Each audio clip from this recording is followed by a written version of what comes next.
So hello and welcome to day 29, I think it is, of my alternative spring tour. And today I'd like to welcome Griselda Cann Mussett. Now, she is a former BBC broadcast journalist, a campaigner, and a real local legend in Kent. But more than that, this is kind of today a crossover from a few days where I've been focusing on travel stories from my book and my music and so on. And I'm moving into the last major sort of theme of my tour, which is about remarkable women. And Griselda, I consider you to be a remarkable woman. So I'm very honoured to be talking to you today. So welcome. Thank you very much. Thank you. Well, it's nice to be a remarkable woman, isn't it? I think I have a coffee with me. Cheers. I might be getting one later. My husband might bring me one in a minute, so that would be nice. No, I think what you've been doing has been extraordinary. You know, that not just the process, the whole creative process of making the music and the books and so on, but all the things that have gone along with that. But then to be faced with the lockdown just when you were on the point of bringing it to London and taking it to Brighton, and what a lift off that would have been. And yes. It might have defeated other people, but no, you've done this extraordinary project of taking it online, and just really impressive, really very, very good indeed. Well, I sort of, you know, you're right, actually. It's sort of, I worked so hard last summer, actually, a long time ago, to secure somewhere in London where I could put the exhibition on and do a couple of live events.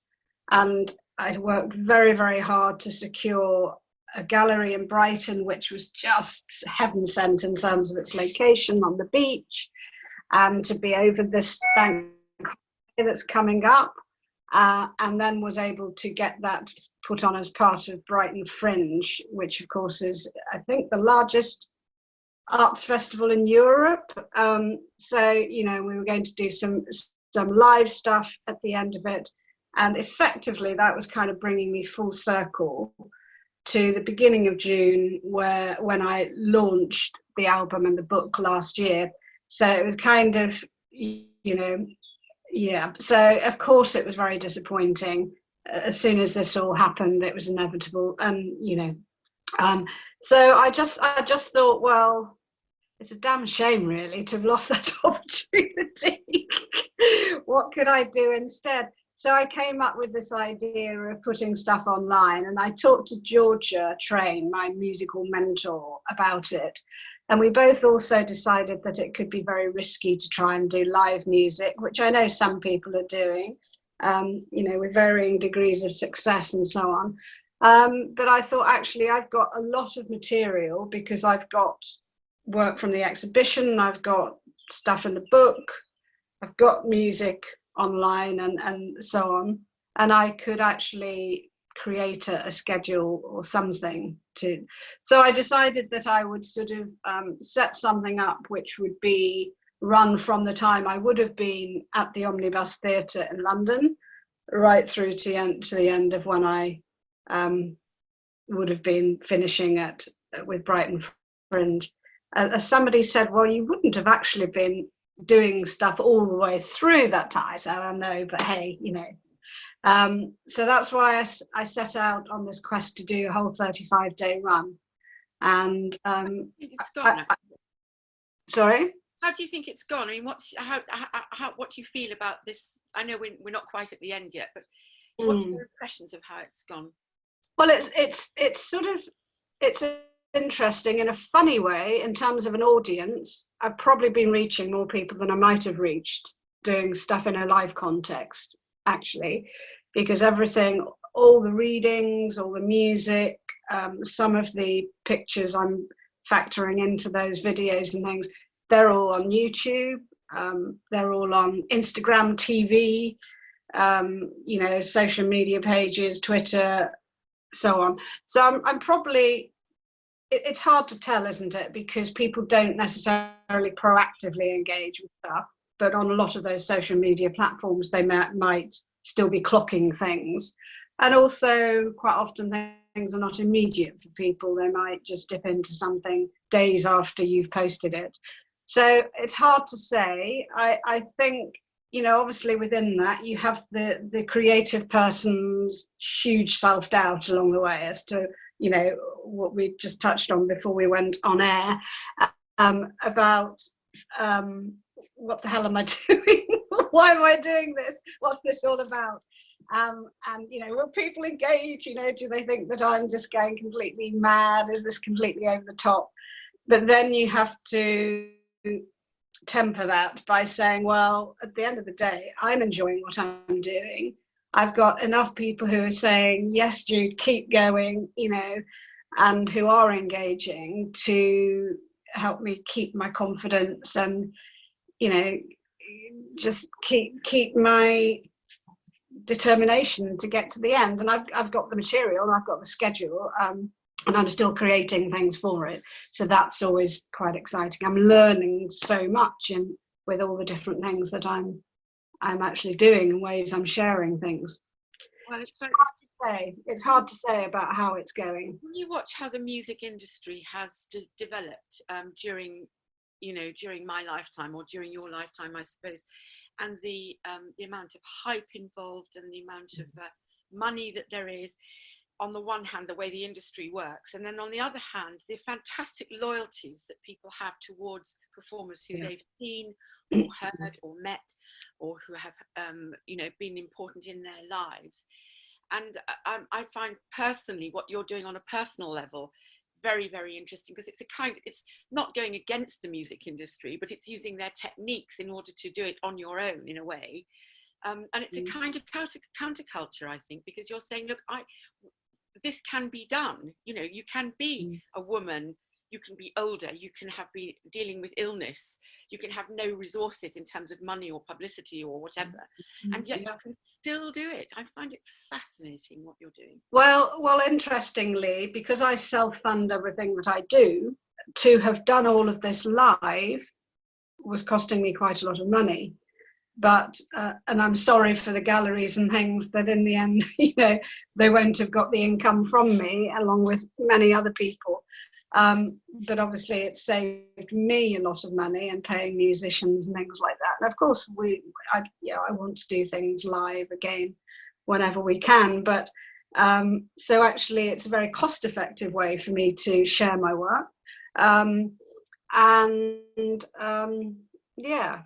So it's, you know, and I am connecting with some quite interesting people actually. So from unexpected places really. So just in the last few days, the travel sections where I've done a little reading about something to do with travel, and then I've been able to create a little video with photographs from those holidays or those trips that fit in with a song that I wrote about them. They've gathered quite a lot of interest from travel bloggers who have been really, really supportive. And, you know, that wasn't something that I would have expected necessarily at all, actually. So, so that's exciting as well, because it's creating completely new contacts. And they wouldn't, there's no way they would have connected with anything if I'd have been doing it live. No. Well, it is a very interesting process, I think, watching the whole thing from the beginning. I can't remember how many years ago we talked about this when we were first discussing, you know, what you were going to do. And it is just remarkable. I think it's something like looking at the creative process. What is it in somebody that gives them that ability to go in and find the ideas and then to produce them? And you're very skilled and talented. I mean, you're not just a singer, you're not just a songwriter, but also a singer and also a writer and also a publisher, and also, you know, you've got multi-skills. But you've also been able to pull in a lot of other people to help you. I think people have been so you know, that's a skill in itself, isn't it? Well, I had years and years of working in an industry that was customer facing, but also where I was always working with or managing teams. And to be honest, that was always my strongest point. That's why I went into HR. So that's very kind of you to say that, but also sometimes that's not easy, and I'm not paying anybody to get involved in this time. But so many people have given me their support. So obviously George has been my sounding board a little bit, but you know, Rosie Millard, Lisa Smith, nutritionist last week, yourself, Daniel Mustardi, the journalist. Who have I forgotten? There's somebody, I'm sure. Penny helped you as well, didn't she? No, Penelope hasn't been involved in this at all. Oh, this one, I thought perhaps she was earlier on. I thought she was. No, not at all. No. This has just been all my own concept, all my own work and efforts.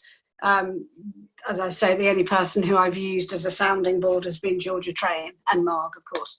And then I've actually got, I don't know if they're all going to be up for doing it, but next week there's going to be little readings from across the globe, where a series of friends will, in different countries, are going to read one of the poems from the book, and it'll just go out as a little. And I kind of like that, because we're all having our own challenges and at slightly different times. And, you know, one's in the US, the Spain, Germany, Belgium, and hopefully they're going to be doing a little reading, and then it kind of brings us together a little bit. So I forget where we'd sort of. Well, it was just the creative process of digging into yourself and then how it flowers, you know. I think I can see a movie out of all this in the end, you know, Jude.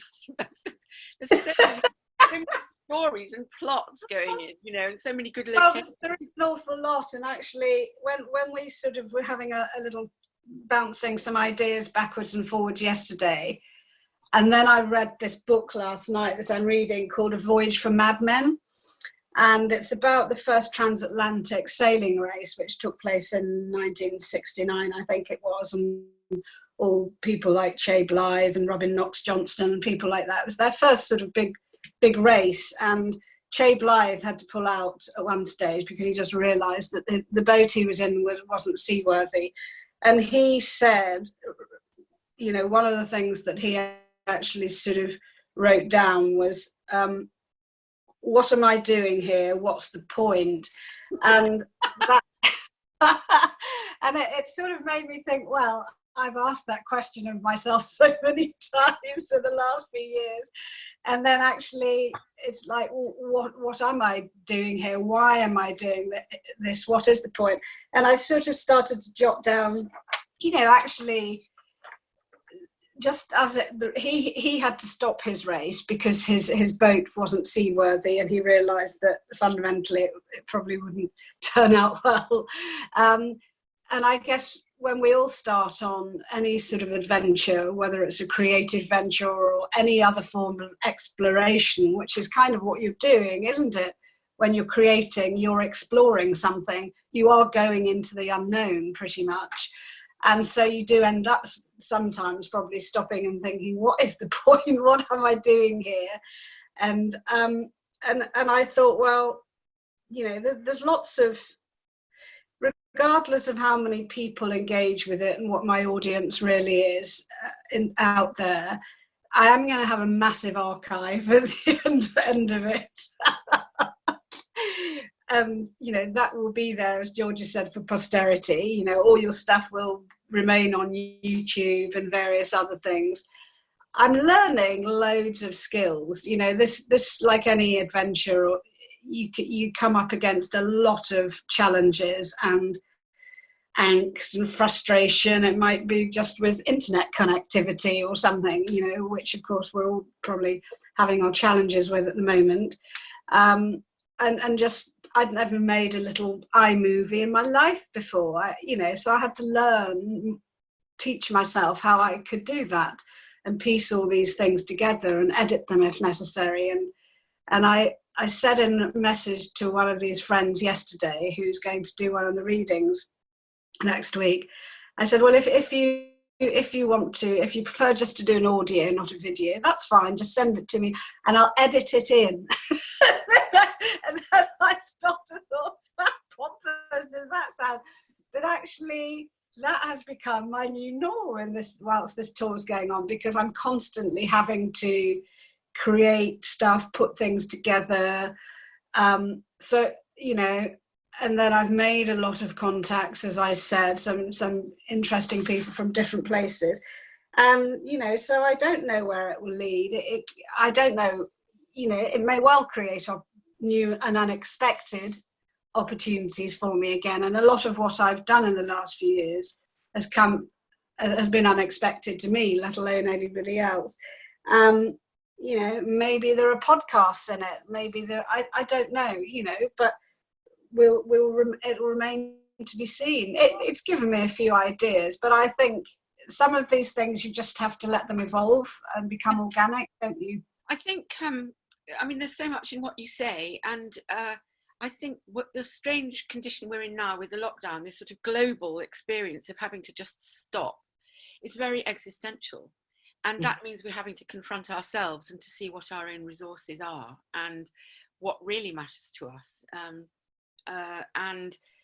That can be quite a scouring process. You know, you can read all those existential novels in the 1950s, the sort of I was thinking of Camus, and I mean, they're mostly French novels, of course, but you know, they were examining this soul. It's real soul searching, and it's you being a singer songwriter, I think, is very interesting, because I think that's that poetic side, and people who are working the way you are doing is expressing something for everybody. It's not just you about you, it's you about us.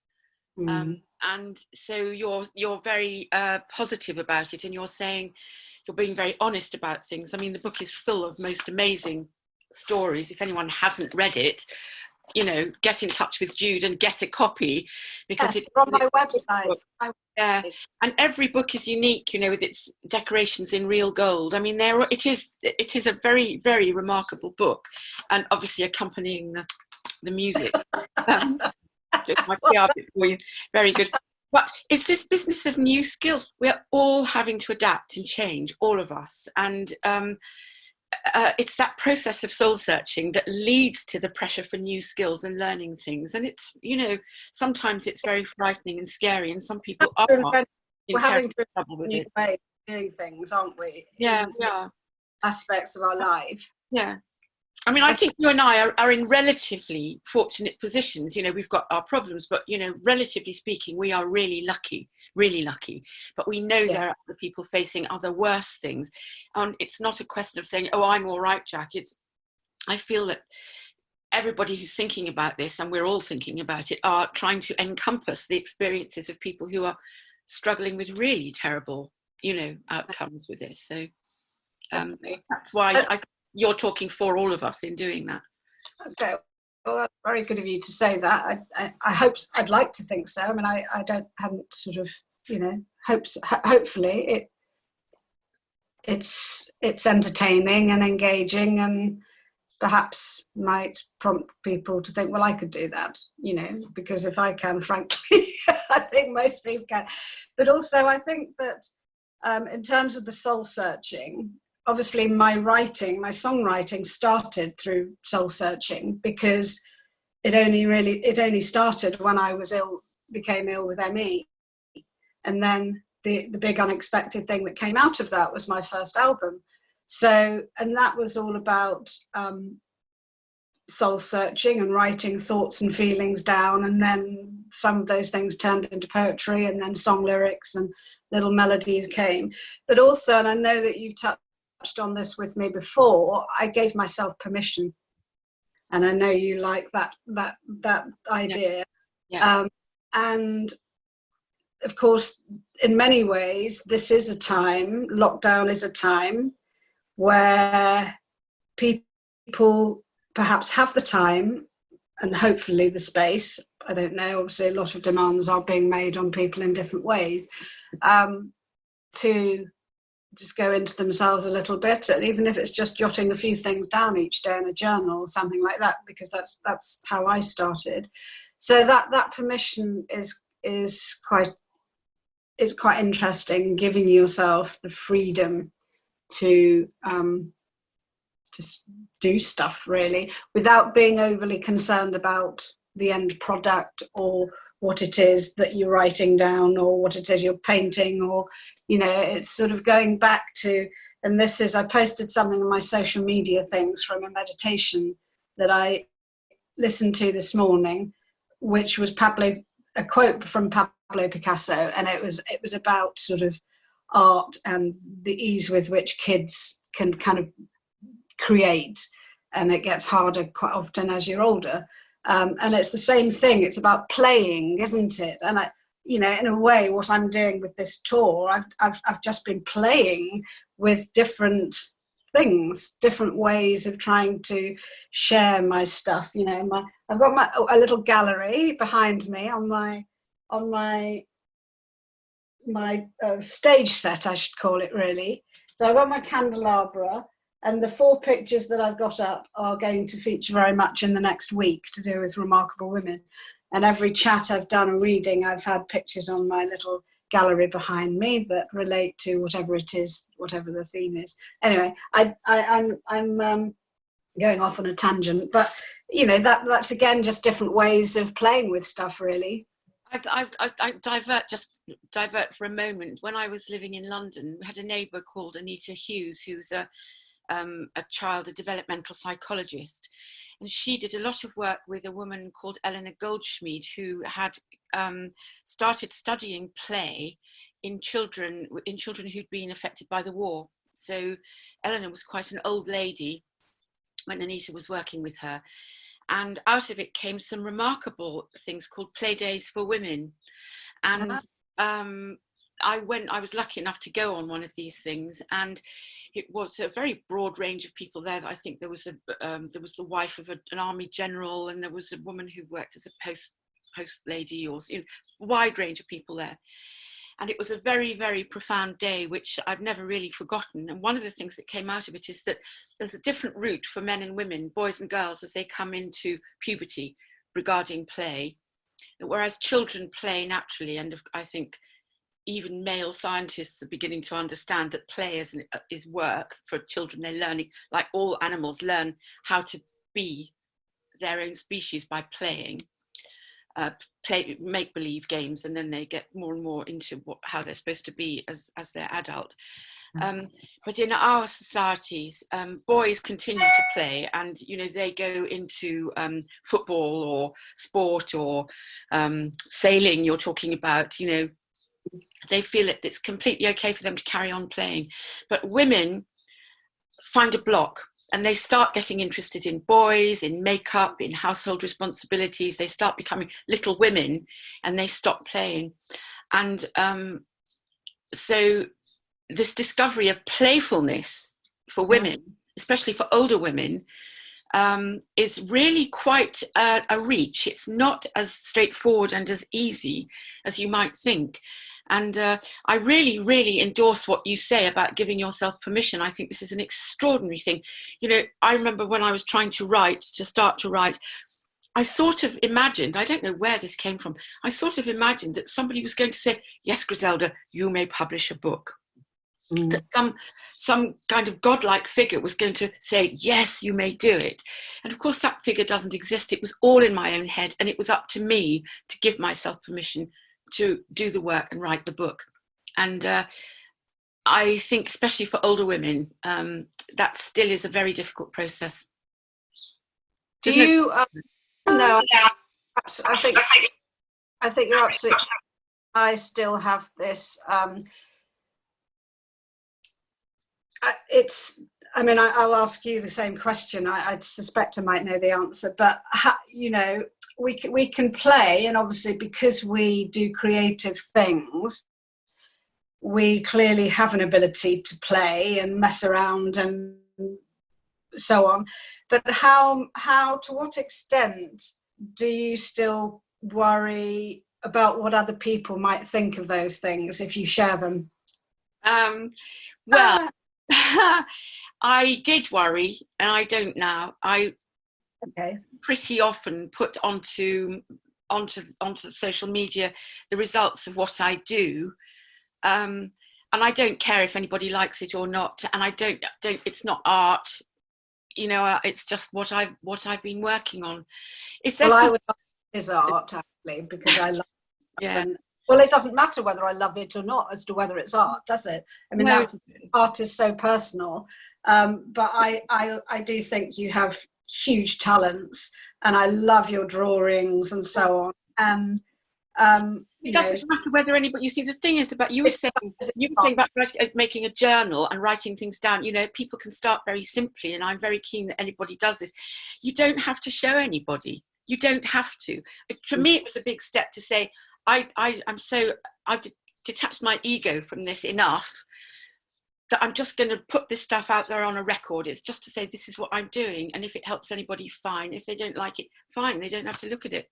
I think at the end of the day, whatever it is, whether it's something visual or music or something written, if it moves somebody, even if it's just one person, then sure, we ought to be regarding it as a success, because any form of art should be about moving somebody, and that might be making them laugh, making them cry, you know, just stirring some emotion in them, actually.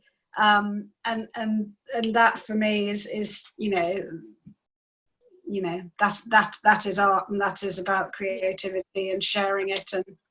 And I think another good thing about this is to move away from verbal stuff. I know singing is verbal, but often good songs are about sound as well as the actual lyrics. You know, there's something sculptural about the effect of a song.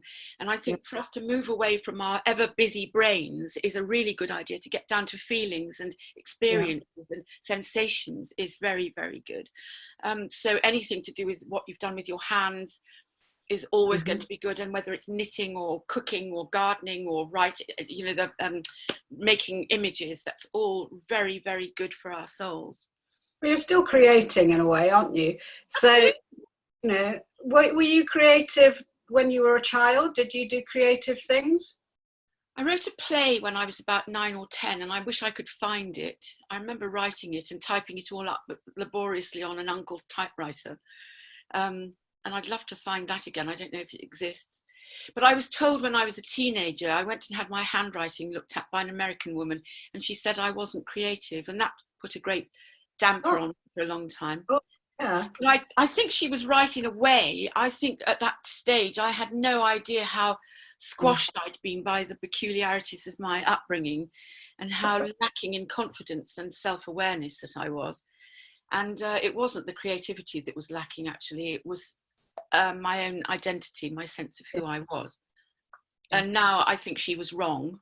She shouldn't have said it. But hey, you know, we've all got on a journey, and that's another thing I like about your work, is that you have focused on the travel, and you've obviously been inspired by places. And I think that is another point I'd like to make, which is about seeing things, learning how to see, and traveling helps you see new things. Yeah, and that was something when I was scribbling a few things last night, especially because of having quite unexpectedly had some, you know, serious travel bloggers connecting with my posts over the last few days.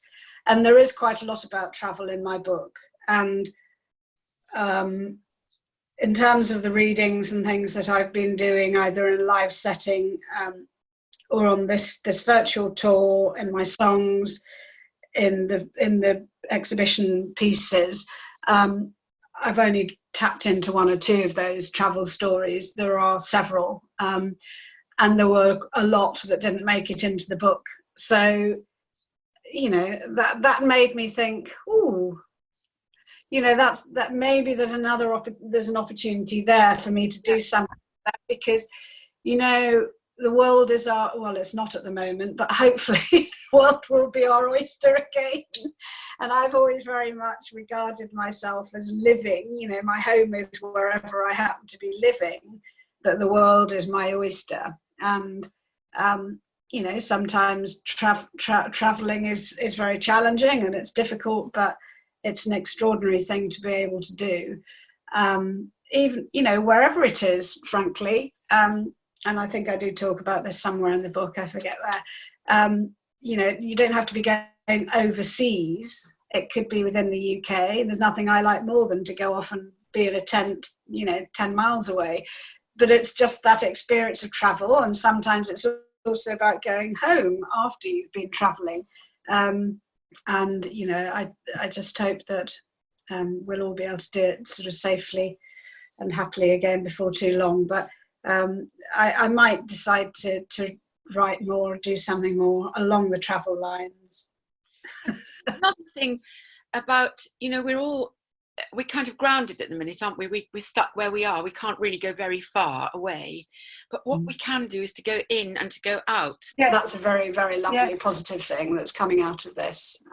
Hopefully there are other positive things that will come out and remain with us when all this real ghastliness is over. But look, I'm going to, because we're having a few technical problems, I'm going to suggest we actually draw back to a close. Okay. I think we've thrashed through a lot of good meaty stuff. So I really want to thank you hugely, Griselda. You are a remarkable woman, and I'd love to continue this conversation, but I think we're being beaten by particularly. Okay. All right. Well, thank you, and very good luck with the rest of your tour. And see you soon. Lots of love to you. Thank you very much indeed. Okay. All right. Bye-bye, my love. Bye-bye. Thank you very much. Bye. Bye.